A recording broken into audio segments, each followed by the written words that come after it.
Today, our episode is about the piano. Are you feeling piano-tastic today?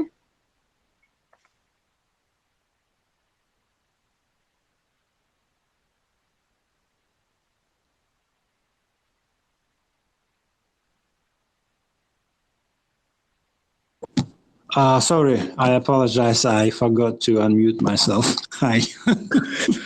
That sounds that sounds I pretty was like, bad. I gave out a sentence and stopped and thought that the reaction from you there was none. I thought, why didn't she say anything? That's why I was unmuted. I have to unmute myself. That's a great expression. We have to use that somewhere. I have to unmute myself. With all this Yeah, new technology, I'm having a bit. Go ahead. I'm saying with all this new technology, there's all these new words like Google became a verb, and now you just came up with I have to unmute myself. It's so funny. It's funny. Before we call, just a minute ago, I had, it was sort of a depressing day. I had a few drinks earlier. Don't be too hard on me. But now it's much better. We just exchanged a few words, and now I feel much better. Thank you very much. Well, my day started off with I slept really, really well. So I slept later than usual. Then I just looked for my phone, which had dropped onto the floor. Then I picked it up and I read what you had written. It's like, okay, then let me just figure out how to respond to this. So I just took a shower. Then I got ready. I did a little bit of writing. Then I thought, okay, let me fix some coffee. Then the fire alarm went off. It was like kind of a busy morning, but yeah. Okay, let's do piano. Let's do piano. Okay, we're starting over. No, continue. No, you can't why? record. Why would we start it over? No, I don't want all of that in public. I want to have a fresh start. What? It went well. Why wouldn't you want it in public? Because my life is not. What's the worst that can happen? Yeah, lots of shit can happen.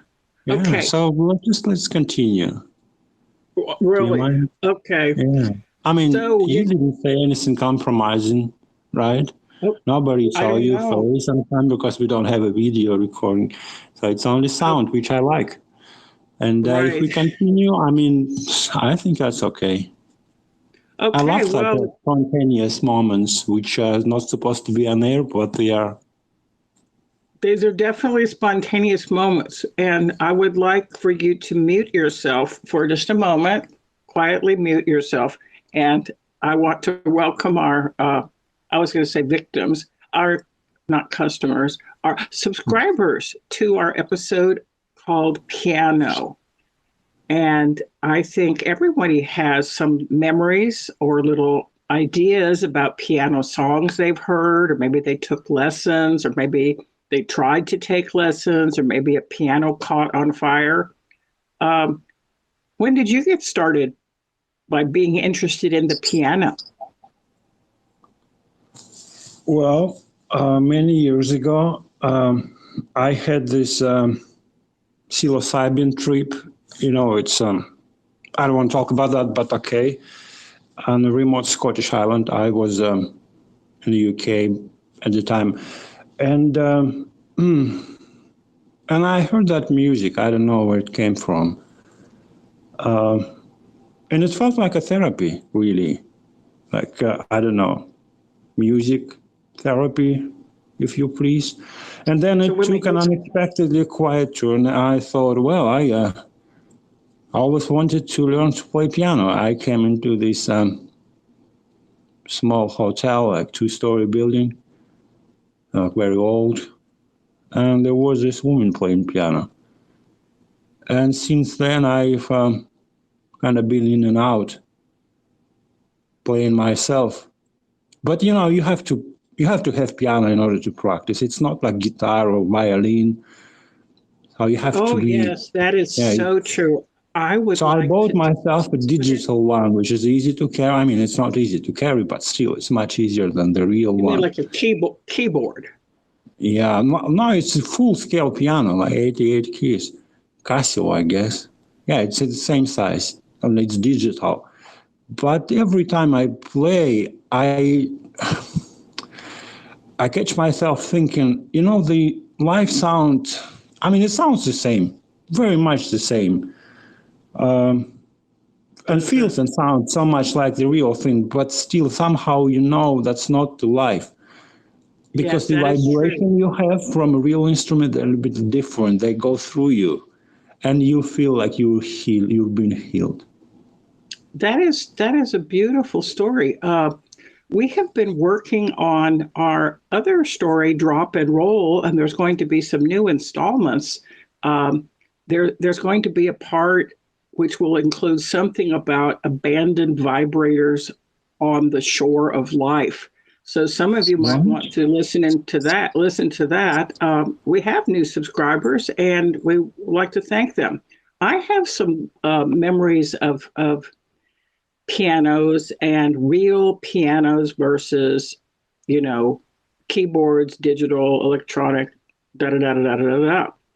So many moons ago, when I was younger, I thought maybe one day I'll have a husband. And my idea of a husband was someone who would just go to work and then go away. And then I would have a daughter who would be able to play chess and play a piano. So these were my young ideas about marriage. The purpose of a man was he should just have a job and then go away. And then I will have a daughter who plays the piano and knows how to play chess. Now, they say that every man wants to have a son. Do you think that that's something that's true in general, that men want to have sons, just kind of in general?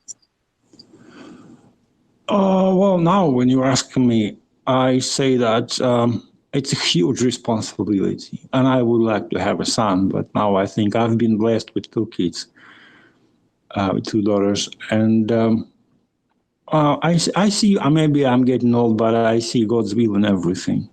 So I neither. What's the expression? I cannot neither confirm nor deny. Is that how they say? Yes. Well, I can neither confirm nor deny. This dream I had of the daughter that would play piano and play chess. I don't even know how it started, but it turns out that I did have a mathematician husband, and then I'm also liberal arts, writing, art. I'm like music and art and writing. So we had one daughter, and then I was wondering, like, well, how could it be possible to have a second daughter that would be as amazing as the first daughter? Because the first daughter has the gift of oratory. She's a fabulous public speaker. She is a wonderful arguer, and she is quite a formidable person. But I remember when the second daughter was going to be born, I looked into this closet. I was kind of laying on a bed staring into this closet, not a few weeks before the second daughter was going to be born. I kept thinking, how could there be anyone more amazing than the first daughter? And I thought, maybe this will be the daughter that plays piano and can play chess. So this was before daughter number two was born. So it turns out that daughter number two, both are beautiful and amazing in their own right.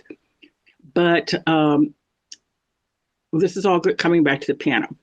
Okay, so at one point in time, I'm old school. No keyboards for me, no artificial sweetener. I need real butter. I need real bourbon. I need real coffee, and I need a real piano. So the second daughter, grew up, and very young, very early on, her father taught her to play chess. So she was playing chess when she was in the second grade. She was maybe 7 or 8 years old. And when she was in elementary school, she was on the chess team. And this was all boys. And I thought this was amazing to have this kick-ass daughter who could beat the boys at chess. And then I remember she came home from school one day. I think I was still married at the time. And she said, I'm not going to play chess anymore. And what I wanted to do was strangle her. But as a parent, you cannot strangle your kids every time you're mad at them. Isn't that right?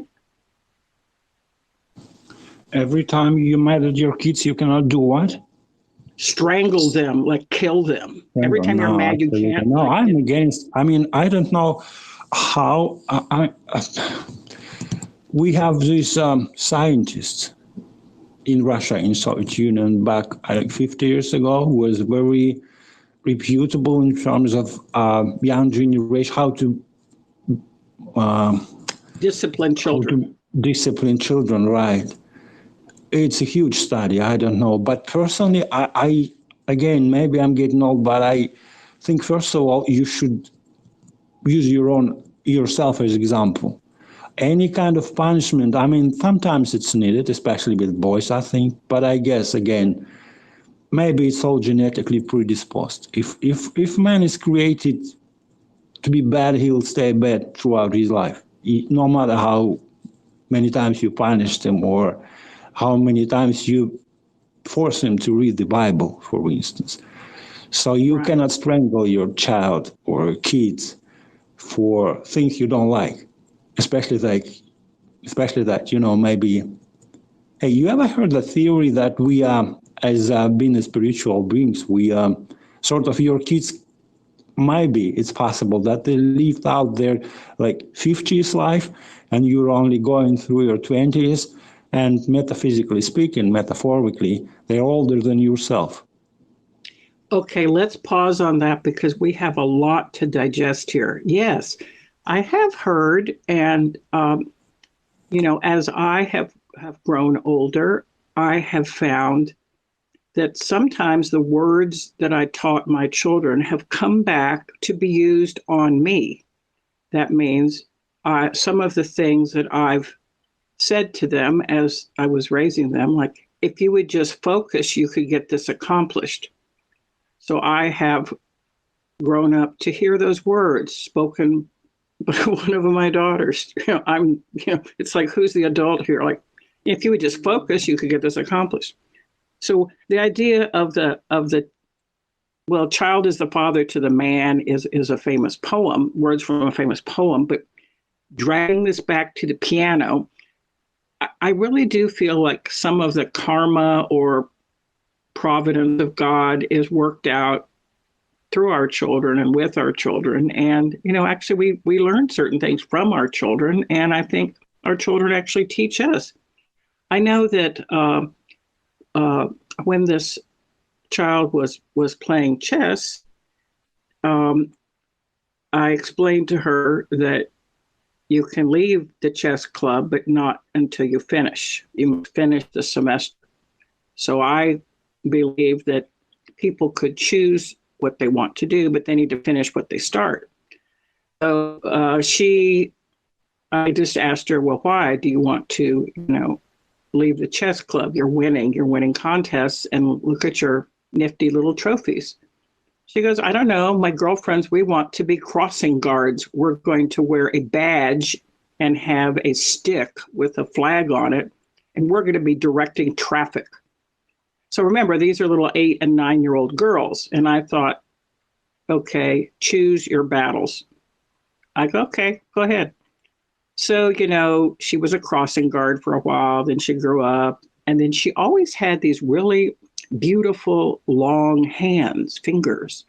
And there used to be sort of a joke in our family of, where did this beautiful daughter come from? Because we didn't really think she looked like me and didn't really look like her father and didn't seem to resemble aunts and uncles, but she had these really beautiful hands.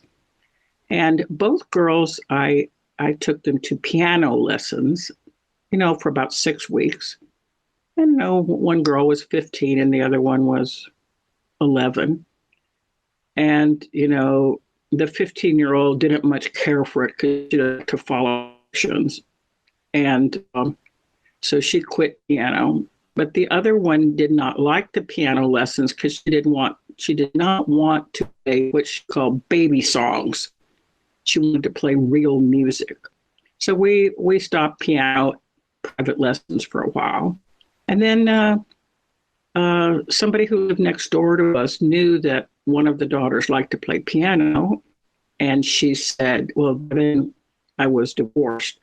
And this neighbor, Martha, she said, well, would you like to buy my piano? And I'm thinking, my God, this is amazing. We'd only have to move it from one apartment to the next. And I go, well, I don't have all the money for it right now. She goes, well, you live next door to me. You can just pay it in time. So we bought this upright piano and shoved it into my apartment, and voila, I had a daughter who had fingers, and she had a piano.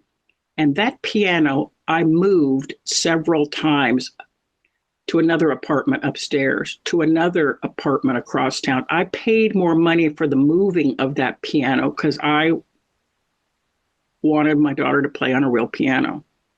So for me, if you ask me, would I rather have my money back or the daughter playing piano, I would say every single penny was worth it, because when she came home from college, the piano was there. And I love to go to sleep with her playing piano in another room. And what was interesting is she taught herself to play piano, and she played classics, and she never played baby songs. And she loved to just tinker on the piano and create. Now, do you like to just sort of tinker around and create things, or what are some composers you like to listen to? Or personally, I'm not good at improvisation, so I basically read the music and play it. By the way, it's very similar to how you drive the car, because you are sort of playing the piano while looking at the sheet music simultaneously. Muscle memory means a lot, especially if you practice since your childhood. My personal favorite would be Sviridov. I sent you a piece yesterday, a video called Snowstorm. It's a Russian composer. They say Rachmaninoff is great, but he's very difficult to play. That needs to be Olympic level skills in order to play Rachmaninoff's all four concertos. I guess there is only one person in the world who can do it. So basically, you spell the name of the person you like, because you said it a little fast and I wasn't really familiar. How do you spell the name of the composer you like? S something, S? Sviridov. Can you spell it? Georgie. Would that be the equivalent in American? No. What I'm saying, you just said a name that I couldn't understand. Svir. What is the person's name? I think that would be spelled as Sviridov.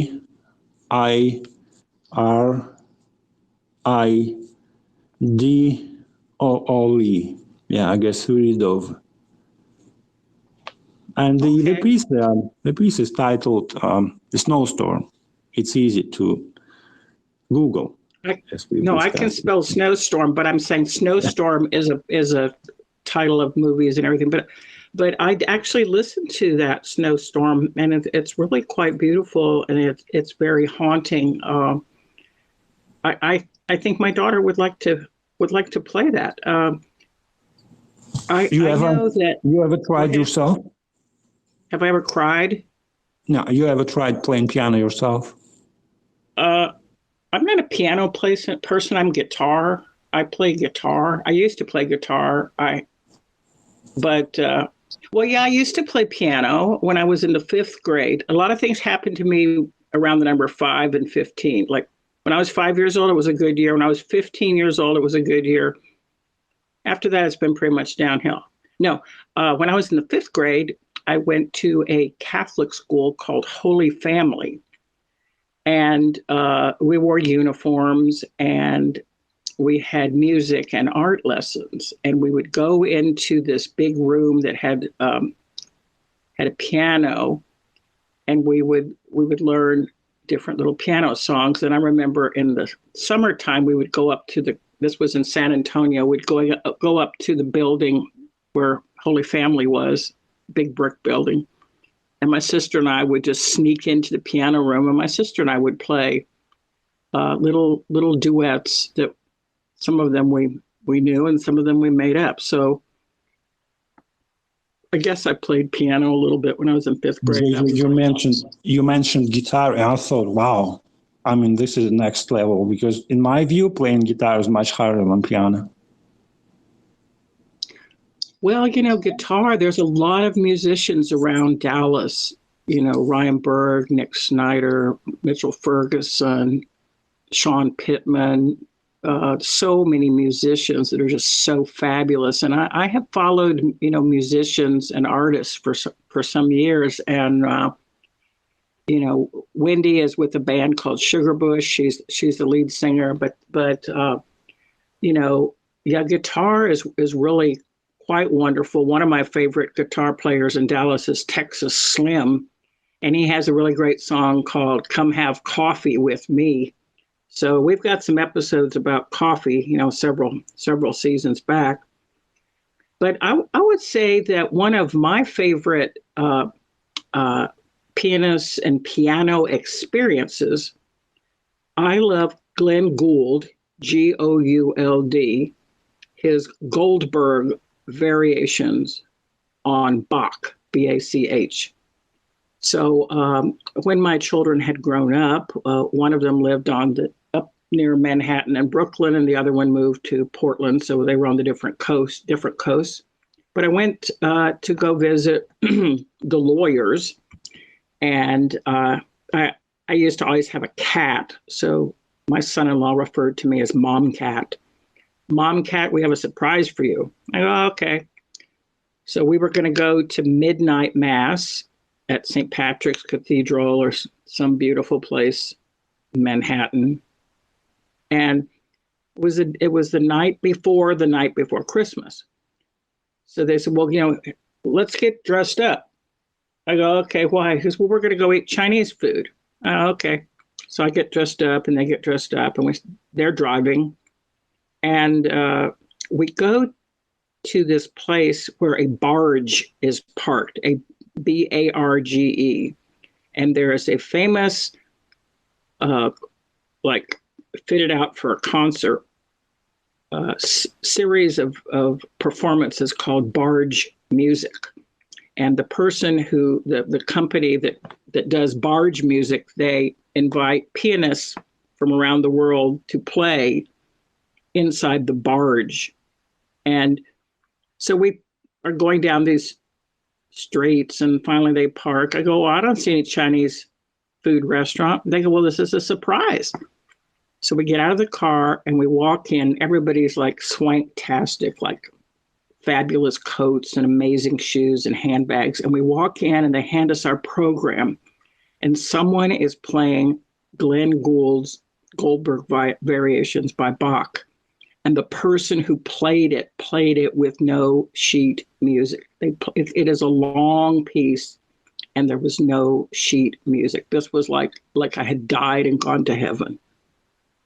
I felt like it was one of these transcendent moments. Like you say, music has a way of healing and transforming you, but I got to hear someone play Glenn Gould's Goldberg variations by Bach on a barge. I think that we were in the Hudson River. Do you think Bach was the greatest pianist of all time? I don't know. I like Bach. I also like No Ciens by Saint-Saëns. Am I saying it right? Gnoissien. No Ciens, number 1, 2, 3. Hello? Oh, I mean, yeah, no. I mean, it's not me. I mean, the greatest pianist of all time. No, I thought I had a few drinks before our call, but when you asked me hello, I thought ground control to Major Tom, engine tone. I'm kind of rambling. Sorry about that. No, I think, how is it possible that he was deaf, right? I mean, Bach. And he... No, wait a minute. Beethoven, deaf, Bach's okay. and Beethoven. Mozart's, Yeah. Beethoven's deaf, Bach is okay, and Mozart is oversexed. How is it possible to compose music being deaf? Oh, Yeah. I have the history of Beethoven in front of me, but how is it possible to create Starry Night? How is it possible to create some of the works by Picasso? I believe that music and artistic talent is inborn and it's just revealed in time. So many of the compositions of Mozart were already composed in his head, and the only thing he did was push his fingers on the keyboard and played them. So that's just my idea, is that music and art, much of it is already finished in the mind of the composer, and it's just the physical reality of pressing the keyboards or doing the brush strokes. And we have one subscriber, Tony Carnes, who's very modest, and he is an artist in his own right, and he does a lot of art. He lives outside of London, and maybe we'll get to talk to him one day. But back to musicians, like how do you? Well, like I'm a writer, and sometimes the whole poem is composed in my head before I get the words. Like I'll get the image, I'll get the whole thing finished, and the only thing I have to do is like push my pencil or paper onto the paper. So some people compose in the mind,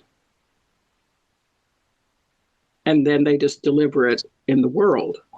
So like one of my favorite movies is Amadeus, which is about the life of Mozart, and it it's about how he composed for the emperors of Europe.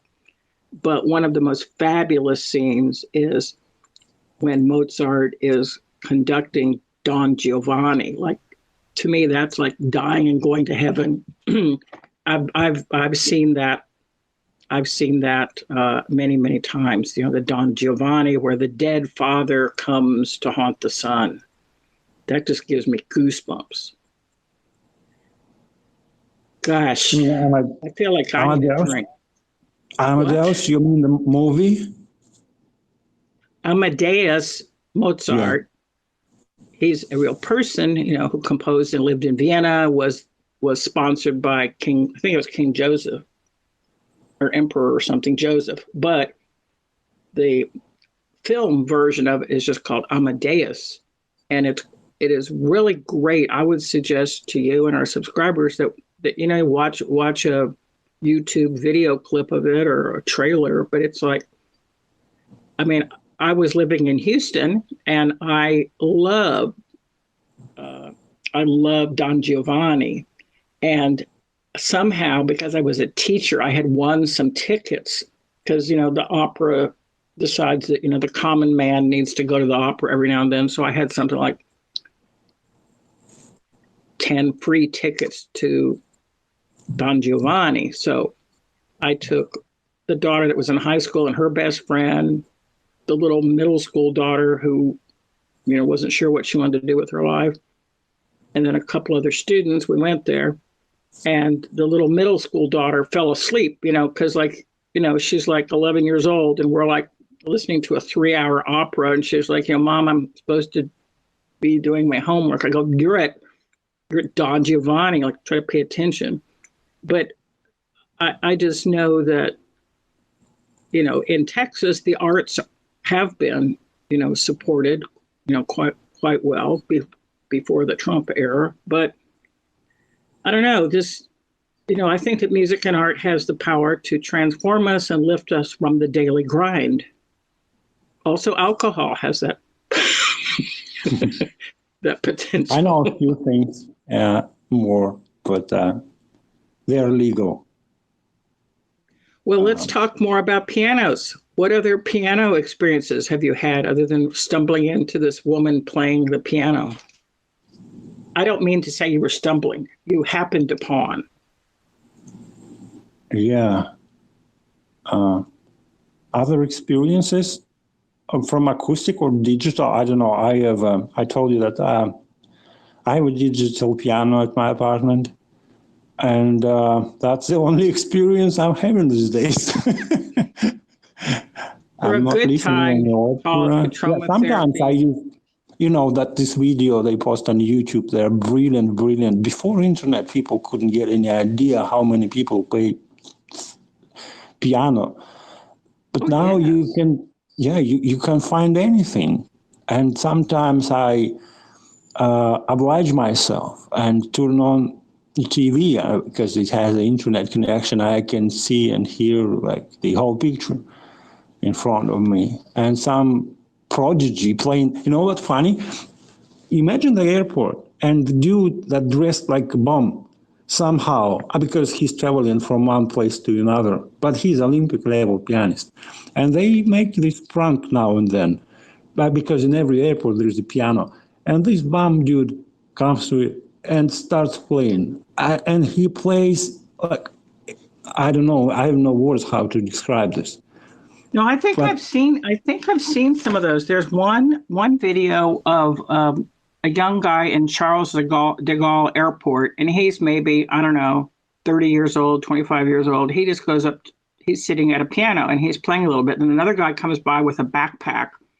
I think one guy was French and the other guy was Polish, or one guy was, these were two men that did not know each other that just happened to be in the airport. And the one guy is playing, the French guy is playing, and another guy comes by and just starts to join him, and then people just gather around him. It's like such a beautiful performance. And then I've also seen, like in the subways of New York, there's sometimes pianists and guitar players, or there's people on the streets of New York where there'll be a piano out on the streets, and like you said, just some random guy who looks like he's homeless will come up and just start playing the piano, and it's just so mind-blowing. I think I've seen some of those videos. They're really, I don't know, I see those and I just feel like, gosh, my life sucks. I need to like go out on the street and start playing a piano or something. same here, but I absolutely love this kind of videos. I mean, it never fails to bring a smile to my face. Hey, Yes. I don't mean to change the subject, but I guess, well, would that be too rude to say that? How would we, wrap it up politely?